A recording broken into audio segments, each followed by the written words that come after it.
Bapak, Ibu, dan Saudara yang kasih, dengan membaca Injil dari Yohanes tadi, kita bisa membayangkan bahwa Yesus itu semakin terkenal. Makin hari makin banyak orang yang mengikuti Dia dan mendengarkan ajaran-ajarannya. Walaupun pasti ada bermacam alasan atau motivasi mereka mengikuti Yesus itu.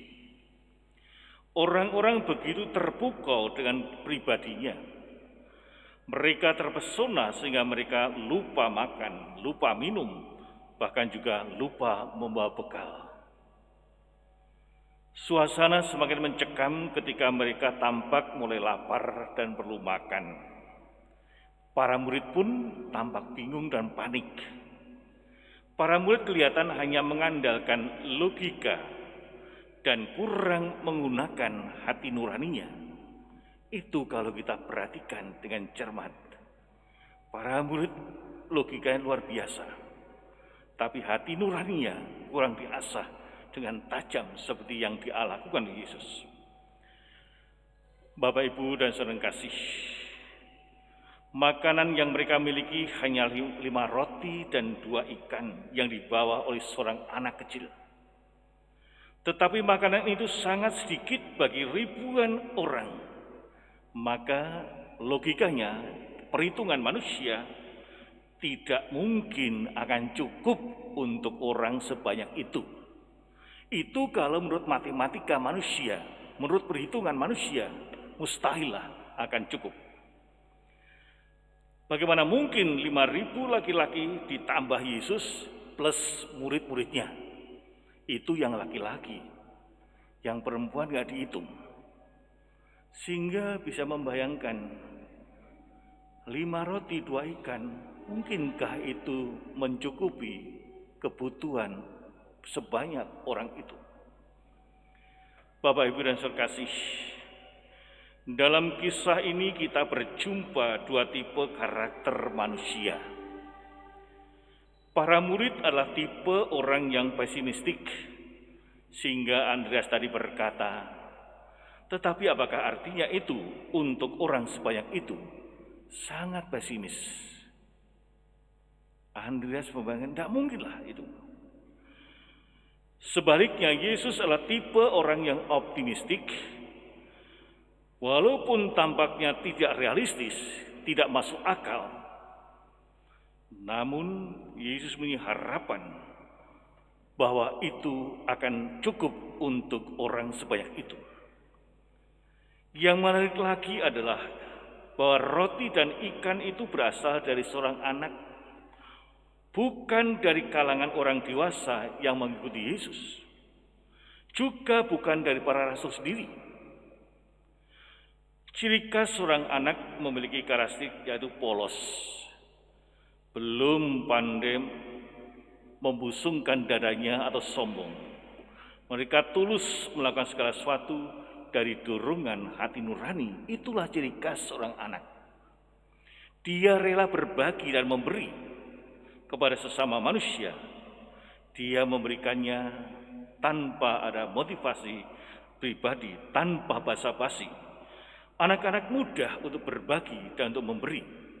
Sehingga dikisahkan bagaimana Andreas berjumpa dengan seorang anak itu, dan begitu saja rela memberikannya tanpa banyak pikir. Apa yang dimilikinya lalu dibagikannya, diberikannya. Bapak, Ibu, dan saudara kasih, Yesus memiliki sikap optimistik. Ketika menerima 5 roti dan 2 ikan, makan yang jauh dari berkelimpahan, Yesus tidak mengeluh. Sebaliknya, ia mengucap syukur. Kita dapat membandingkan dengan hidup kita, dalam diri kita pada saat sekarang ini. Kita masih bisa makan, tetapi kita masih mengeluh terus-menerus. Bahkan ada yang mengeluh, kapan corona ini berakhir supaya bisa cepat makan di luar, makan di restoran. Mengeluh, padahal di mejanya mungkin sudah kelimpahan, ada makanan. Beda sekali kalau kita bandingkan. Ya, mengeluh. Manusia mudah mengeluh karena tidak mampu untuk mensyukuri apa yang dia miliki, dia terima.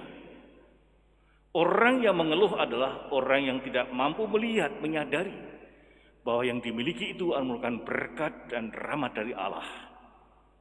Sebaliknya, orang yang mampu bersyukur, dia akan melihat segala sesuatu itu karena Allah dan berasal dari Allah sendiri. Bapak, Ibu, dan Sang Kasih, mungkin Bapak sekalian bisa membayangkan seandainya yang punya 5 roti dan 2 ekor ikan itu adalah orang-orang zaman sekarang. Bayangkan ya, kalau jadi yang punya orang zaman sekarang ini, dalam situasi yang sulit ini, mungkin langsung dimakan sendiri, atau minimal adalah barang yang sedikit itu kita bagi, tapi untuk orang-orang dekat, lingkungan kita sendiri. Manusia dalam kesulitan tidak mudah untuk memikirkan orang lain. Dalam kesulitan manusia seringkali berpusat pada diri sendiri, seperti yang dialami oleh para rasul tadi. Bapak, Ibu, dan saudara kasih, Yesus memiliki pemikiran yang radikal, sekali juga dia berjiwa sosial.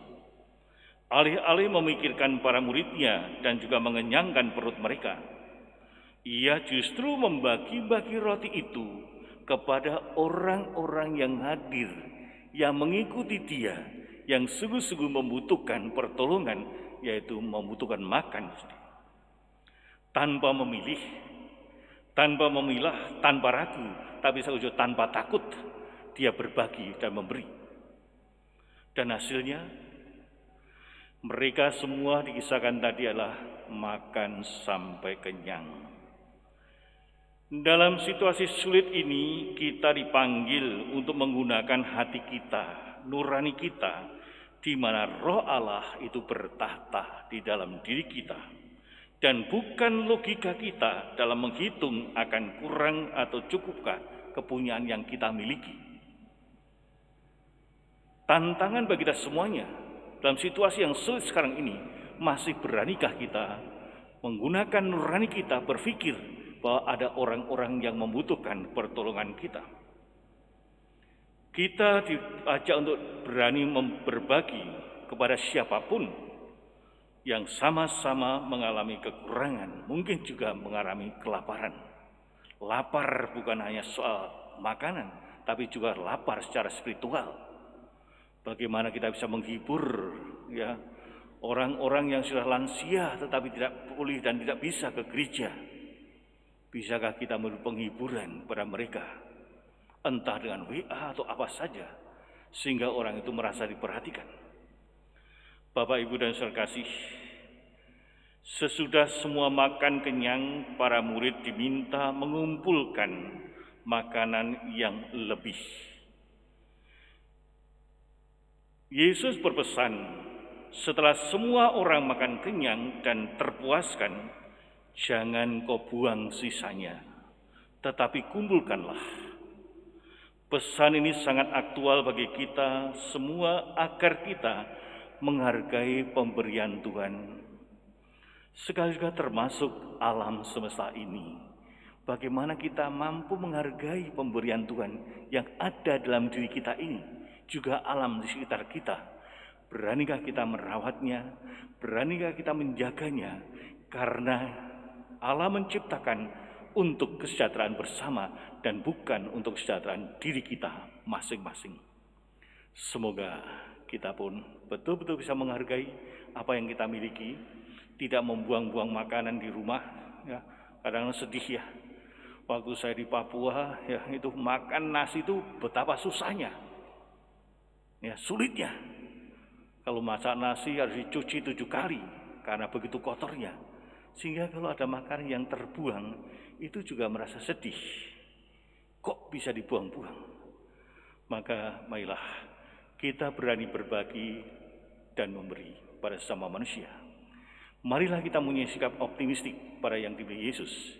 Dan marilah juga kita merawat, memelihara apa yang telah diberikan Allah kepada kita masing-masing.